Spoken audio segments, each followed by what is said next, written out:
The rocket. When I was 13 years old, I moved to Seattle to live with my father. His apartment was built in the 1920s. It was a studio apartment with steam heat and a Murphy bed that folded up into the closet. It was located about 3 blocks from the Puget Sound and the bay window overlooked the water. I would spend time exploring the things that washed upon the rocky shoreline. One of my pastimes was to launch rockets out over the water. One day Father brought home a small boat motor that was used for fish trolling or canoes. The owner couldn't start it. Father was convinced that I could repair it. What I had was a motor, a quart can of gasoline, a screwdriver, and a crescent wrench. I cleaned the gas tank, the carburetor, and the spark plug.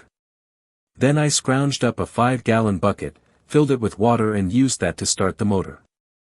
It started right away. Like I said before, I was making rockets, CO2 cartridges stuffed with match heads, and launching them out into the Sound. This was great fun, but a lot of work. Since I had gasoline left over from the engine repair, I came up with the idea of using distilled gasoline for my rocket fuel. To do this I created a distillery. I took a beer bottle with a little gasoline in it. Then I took a straw and attached it to the bottle.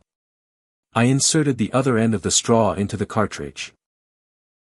The next thing I did was questionable, even to me. I lit a candle and placed it under the beer bottle to help the gas evaporate. As the gas heated, I could see the fumes filling the cartridge. I was working in the bathtub, which was an old-fashioned steel claw tub, and the bathroom walls were tiled. Suddenly, the rocket ignited.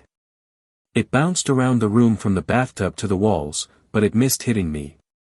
That really scared me. I took my distillery apart and dumped the gasoline into the toilet and flushed it. That night Father came home from work. He picked up the newspaper and went to use the toilet. A few minutes later there was a loud whoosh from the bathroom. Father had thrown his lit cigarette into the toilet, and it ignited the unflushed gasoline. He emerged from the bathroom with a confused look on his face. A deer in the headlights countenance. We never discussed what had happened.